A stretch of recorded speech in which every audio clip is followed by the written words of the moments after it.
अस्सलाम वालेकुम। आज मैं आपको ऐसे फ़िश फार्म का विज़िट करवाने वाला हूँ जो सालाना 15 से 14 लाख रुपया कमा रहा है।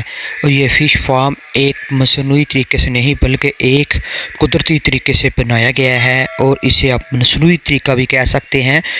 आइए जानते हैं इस फ़िश फार्म के ऑनर से और इनसे जानने की कोशिश करते हैं कि ये यहाँ से कितने सालाना पैसे कमा रहे हैं और इसके फ़ायदे क्या हैं। आइए जानते हैं। अस्सलाम वालेकुम जी, की हाल चाल है भाई? ठीक ठाक हो? ਅਸੀਂ जनाब अज पहुंचे हैं हैड कादराबाद का इलाका मानू चैक के करीब एक छोटा जिहा मच्छी फार्म है चौधरी उस्मान साहब होरां कोल। ਅਸੀਂ उस्मान साहब होरां कोल जानने की कोशिश करांगे एक काम च किन्ना को फायदा है ते की घाटा है ते की नुकसान है। जी सर जी, ये मच्छी फार्म ने बड़े फायदे ने ये। अच्छा, ये मजीद जिन्हां कोल पैसा भी बना सकते हैं। ठीक है। ते किन्ना को खर्चा आ जाता है ए जेह्ड़ा तुसी सिस्टम बनाया वे ए वाला? ਇਹ ਕਿਉਂਕਿ ਇਹ ਸਿਸਟਮ ਅਸੀਂ ਪਹਿਲੀ ਦਫਾ ਵੇਖਣ ਲੱਗੇ ਆ। ਹਾਂਜੀ, ਪਹਿਲਾਂ ਇਹ ਸਿਸਟਮ ਨਹੀਂ ਸੀ ਹੁੰਦਾ। ਪਹਿਲਾਂ ਲੋਕੀ ਕਰਦੇ ਹਨ ਪੈਲੀਆਂ ਦੇ ਵਿੱਚ। ਠੀਕ ਹੈ ਜੀ। ਤੇ ਤੁਸੀਂ ਇਹ ਕੀ ਸੋਚ ਕੇ ਆ ਜਿਹੜਾ ਸਿਸਟਮ ਹੈ ਤੁਸੀਂ ਆਪ ਖੁਦ ਮੁਖਤਾਰਫ ਕਰਵਾਇਆ ਹੈ ਕਿ ਤੁਹਾਨੂੰ ਯਾਨੀ ਕਿ ਕਿਸੇ ਨੇ ਪਲਾਂਟ ਲਾ ਕੇ ਦਿੱਤਾ ਕਿ ਭਈ ਇਸ ਤਰ੍ਹਾਂ ਦਾ ਤੁਸੀਂ ਕਰੋ? ਅਸੀਂ ਇਹ ਪੈਸੇ ਲਾਏ ਨੇ ਤੇ ਸਾਨੂੰ ਨਾ ਇਹ ਬਣਵਾ ਕੇ ਦਿੱਤਾ ਗਿਆ ਵੇ। ਅੱਛਾ, ਤੁਸੀਂ ਯਾਨੀ ਕਿ ਇਹਨੂੰ ਬਾਏ ਕੀਤਾ ਹੈ? ਹਾਂਜੀ ਹਾਂਜੀ, ਠੀਕ ਹੈ।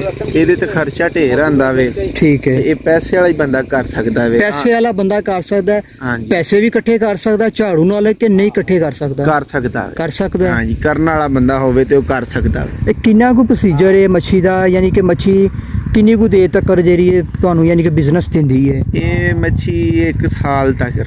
1 ਸਾਲ ਦਾ ਬੱਚਾ ਕਿੰਨੇ ਦਿਨ ਦਾ ਤੁਸੀਂ ਲੈਂਦੇ ਹੋ ਸਰ? ਬੱਚਾ ਲਈਦਾ ਵੇ 6 ਮਾਹ ਦਾ। 6 ਮਾਹ ਦਾ ਤੁਸੀਂ ਬੱਚਾ ਲੈ ਕੇ ਤੇ ਕੀ ਫੀਲਡ ਵਗੈਰਾ ਇਹਨਾਂ ਨੂੰ ਪਾਉਂਦੇ ਹੋ? ਕੀ ਸੂਰਤ ਹਾਲ ਕੀ ਪਾਉਂਦੇ ਹੋ? ਇਹਨੂੰ ਪੈਂਦੀ ਏ ਗੋਲੀ ਪੈਂਦੀ ਏ। ਗੋਲੀ ਪੈਂਦੀ ਹੈ? ਹਾਂਜੀ, ਉਹ ਤਰੋੜੇ ਵਿੱਚ ਰੱਖੇ ਨੇ। ਠੀਕ ਹੈ। ਹਾਂਜੀ, ਉਹ ਇੱਕ ਤਰੋੜਾ ਏ 3500 ਰੁਪਏ ਦਾ। 3500 ਦਾ ਪੈਂਦੇ ਨੇ ਇੱਕ ਦਿਨ ਦੇ ਵਿੱਚ। ਠੀਕ ਹੈ ਨਾਜ਼ਰੀਨ, ਹੁਣ ਅਸੀਂ ਤੁਹਾਨੂੰ ਵਿਖਾਉਂਦੇ ਹਾਂ ਮੱਛੀ ਦੇ ਮੁਤਲਕਾ। ਮੱਛੀ ਜਿਹੜੀ ਉਹ ਕਿੱਡੀ ਕਿੱਡੀ ਇਹਨਾਂ ਦੀ ਭਾਈਨਾਰਾਂ ਦੀ, ਕਿਉਂਕਿ ਅੱਗੂ ਸੀਜ਼ਨ ਹੈ ਸਰਦੀ ਦਾ। ਹਾਂਜੀ ਹਾਂਜੀ, ਅੱਗੂ ਸੀਜ਼ਨ ਆ ਰਿਹਾ ਵੇ ਤੇ ਸਿਰਫ 2-2.5 ਮਹੀਨੇ ਰਹਿ ਗਏ ਨੇ।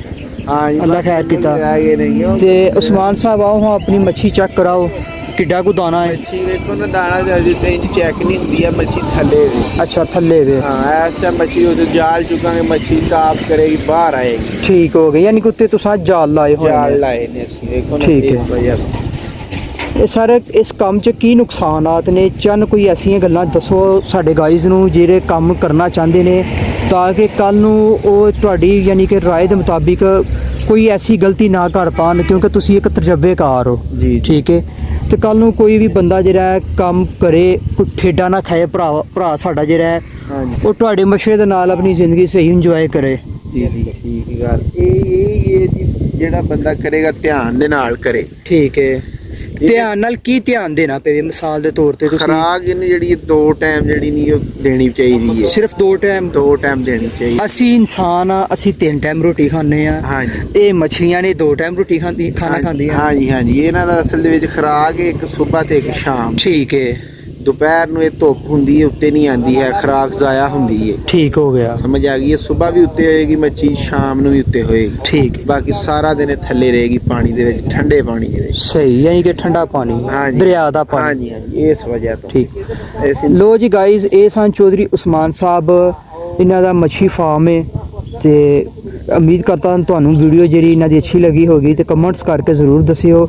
ਜਿਹੜਾ ਕੋਈ ਭਾਈ ਕੰਮ ਕਰਨਾ ਚਾਹੁੰਦਾ ਹੈ, ਭਾਈਰਾਂ ਦਾ ਨਾਲ ਨੀਚੇ ਮੈਂ ਨੰਬਰ ਵੀ ਮੈਂਸ਼ਨ ਕਰ ਦਾਂਗਾ, ਭਾਈਰਾਂ ਨਾਲ ਰਾਬਤਾ ਕਰ ਸਕਦਾ ਹੈ। ਠੀਕ ਹੈ ਉਸਮਾਨ ਸਾਹਿਬ, ਬਹੁਤ ਸ਼ੁਕਰੀਆ ਸਰ। ਸਾਹਿਬ ਤੁਸੀਂ ਇਹ ਗੱਲ ਦੱਸੋ, ਜਿਹੜਾ ਤੁਸੀਂ ਪਿਛਲੇ ਸਾਲ ਵਾਲਾ ਸੀਜ਼ਨ ਲਾਇਆ ਹੈ ਉਹ ਤੋਂ ਤੁਸੀਂ ਕਿੰਨਾ ਮੁਨਾਫਾ ਕਮਾਇਆ ਹੈ? ਅਸੀਂ ਇਹਦੇ ਵਿੱਚੋਂ ਕੋਈ ਕਮਾਇਆ ਕੋਈ 14-15 ਲੱਖ ਰੁਪਈਆ। 14-15 ਲੱਖ ਰੁਪਇਆ, ਮਾਸ਼ਾਅੱਲਾ। ਤੁਸੀਂ ਇੱਕ ਸਾਲ ਦੇ ਵਿੱਚ, ਮੇਰੇ ਖਿਆਲ ਨਾਲ ਪਾਕਿਸਤਾਨ ਦੇ ਵਿੱਚ ਕੋਈ ਐਸਾ ਕਾਰੋਬਾਰ ਨਹੀਂ ਹੈਗਾ ਕਿ ਜਿਹਦੇ ਤੋਂ 14-15 ਲੱਖ ਰੁਪਇਆ ਸਾਲ 'ਚ ਬੰਦਾ ਕਮਾ ਸਕਦਾ ਹੈ। ਤੇ ਨਾਲੇ ਵੇਲਿਆਂ ਦੇ ਵੇਲੇ ਦੇ ਨਾਤੇ ਤੋਤੇ। ਇੰਜੀ ਗੱਲ। ਕੰਮ ਕੀ ਕਰਨਾ? ਸਿਰਫ ਦਾਣਾ ਪਾ ਦੇਣਾ। ਦਾਣਾ ਪਾ ਦੇਣਾ ਬਸ, ਸਵੇਰ ਸ਼ਾਮ ਪਾ ਛੱਡਣਾ ਬਸ। ਬਾਅਦ 'ਚ ਇਸ ਤਰ੍ਹਾਂ ਬੋਸਕੀ ਦਾ ਸੂਟ ਪਾ ਦਿੱਤਾ ਤੇ ਮੰਜੇ ਉੱਤੇ ਬਹਿ ਗਏ। ਬਸ ਇੰਨੇ। ਨਾਲੇ ਦਰਿਆ ਦੀਆਂ ਠੰਡੀਆਂ ਠੰਡੀਆਂ ਹਵਾਵਾਂ ਲਈਆਂ। ਬਸ ਇੰਨੀ।